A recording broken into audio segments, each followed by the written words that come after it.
Ya, selamat malam Pak Denny dan rekan-rekan. Saya Satria Sanjaya.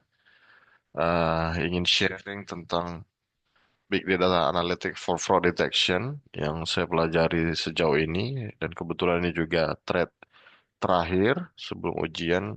Jadi saya mau sharing juga, semoga juga bisa bermanfaat.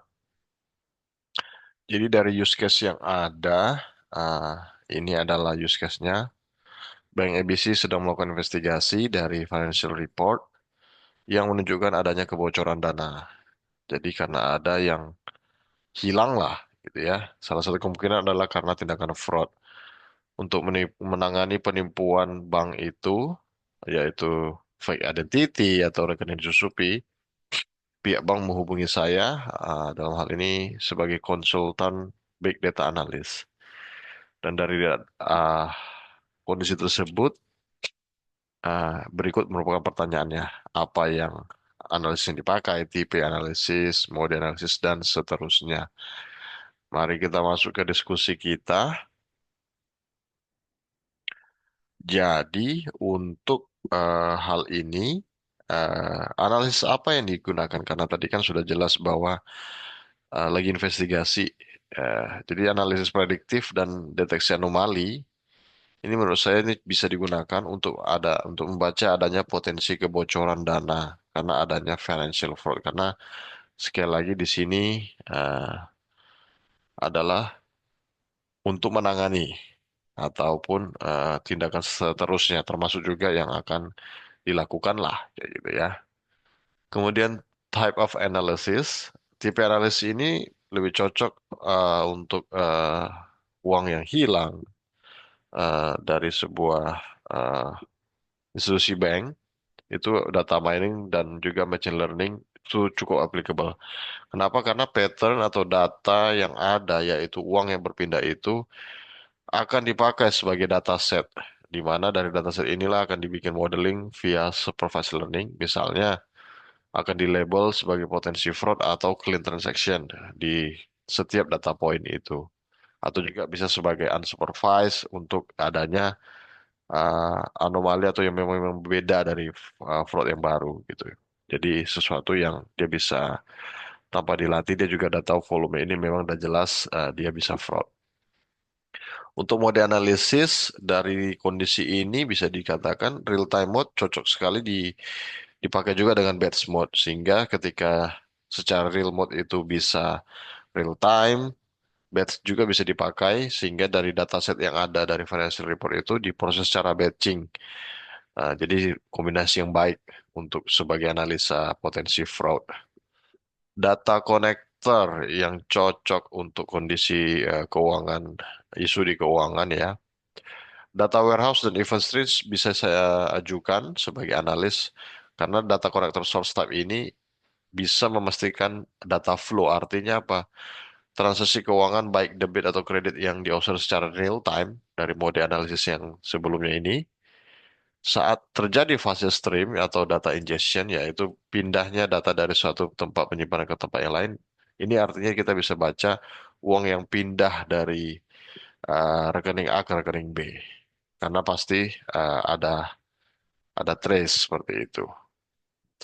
Teknik analisis apa yang dipakai? Teknik analisis itu bisa seperti supervised dan unsupervised machine learning, termasuk juga anomaly detection dan network analysis. Teknik itu bisa dipakai. Kenapa? Karena financial report itu kan dipakai sebagai dataset. Jadi dari setiap data point transaksi bisa tahu juga adakah keterhubungan ada network analysis itu, adakah relationship bila ada faktor-faktor yang memang belum terbaca kalau dilihat tanpa adanya teknik analisis. Jadi dengan adanya model tersebut ini, analisis itu bisa membantu uh, mencegah adanya potensi fraud berikutnya. Untuk pola analisis yang cocok seperti pattern recognizer, anomaly detection method, dan behavioral analysis cocok untuk membaca dataset dari financial report. Kenapa? Karena eh, banyak kondisi juga tidak hanya data tercuri, data A diambil dari ORE B, tapi juga first bank condition itu juga banyak. Jadi orang itu sendiri yang juga bisa memalsukan. Dan itu akan kita lihat nanti di contoh daripada yang akan saya sharing, yang saya temukan juga. Jadi ini akan memastikan ada tidaknya transaksi yang mencurigakan. Kenapa? Karena seperti orang yang minjem duit, kemudian harus balikin dengan bunga, ada juga orang itu juga bisa lari. Jadi itu juga merupakan salah satu fraud. Tipe visualization apa sih yang cocok dipakai? Visualisasi itu cocok sebagai eh, penunjuk ya, karena analisa juga pasti tidak mudah kalau cuma data, tapi secara visualisasi untuk heat map dan bar atau line chart itu cukup optimal karena dari bar juga bar chart kita bisa lihat adanya perbandingan transaksi yang normal dan tidak normal ataupun mencurigakan karena dari volume kita bisa lihat misalnya di kuartal satu dengan gaji sekian orang tersebut eh, menerima gaji sekian, tetapi di kuartal kedua menerima transferan sekian dan kemudian tiba-tiba besoknya juga sudah tidak ada lagi seperti itu. Atau orang yang memang sudah jelas gajinya besar, kemudian tiba-tiba seminggu depan uangnya hilang kayak gitu. Jadi hal-hal seperti ini bisa dengan optimal divisualisasikan dengan heatmap atau bar line.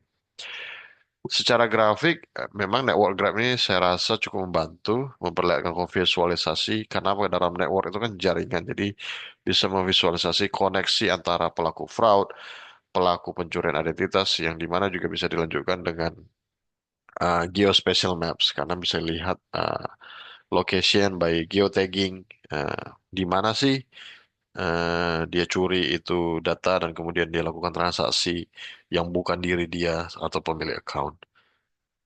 Jadi kurang lebih demikian dan seperti yang saya info tadi, saya mau coba memberikan contoh seperti apa yang first bank fraud. Jadi orang itu sendiri yang memiliki orang yang sama tapi bukan dengan intensi yang baik. Dan juga kemudian akan saya lanjutkan dengan contoh visualisasinya.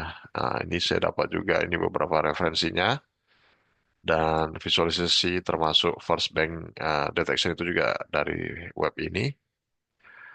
Oke, ini dia. Artinya ini orang itu sendiri yang melakukan eh, apa namanya, datang ke bank, buka rekening, minjam, tapi awalnya oke bayar, tapi kemudian habis itu pergi dengan uang yang dipinjam. Jadi dari sini secara singkat kita bisa pergi ke uh, ini namanya ring ataupun fraud ring ya, komponen 36. Jadi bisa dilihat di sini, lihatlah fraud ring orang yang membentuk cycle yang sharing kontak information gitu. Kita coba klik ini, oke, kelihatan ya. Kemudian di sini ada si Abigail Evans, dia punya account, isinya sekian, 8611 dia store, dia punya pinjaman 5774 euro, sekian juga ada, ya. Jadi dia ada 1003 euro, dan dia tentu perlu bayar apa yang dia pinjam, ya kan? Dan ini terjadi antara kurun waktu dari April, contohnya sampai September, yang semua yang kuning ini. Ya, jadi dari Abigail, dia juga sharing apa ini email, ya. Alamat dia bilang di Headerness Cologne. Kemudian dia juga beremail ini juga sama, berhubung dengan sini. Siapa ini si Julia Clark juga punya alamat address Heidemannstraße di Cologne. Kemudian si Benjamin Wood juga sama.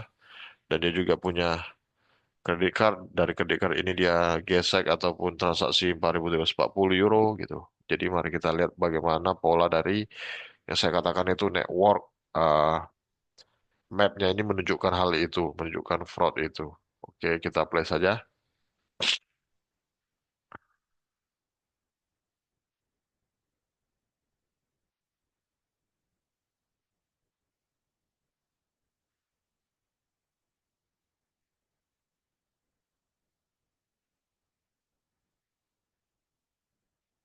Ya, jadi bisa kelihatan tidak ada lagi payment karena yang ada hanyalah orang yang sama ya, dengan kondisi yang sharing alamat, kondisi ini bisa jadi ini karena kondisi sharing alamatnya sama, kemudian Paymentnya tidak ada, tapi yang ada hanyalah tetap ambil duit kartu kredit, tetap punya loan yang sudah dipinjam tapi tidak dibalikin. Karena kalau ada payment, dia akan ada namanya payment lagi di sini. Kurang lebih begitu yang saya mengerti. Jadi kita bisa move. Ini sebentar, kita bandingin dari awalnya tadi.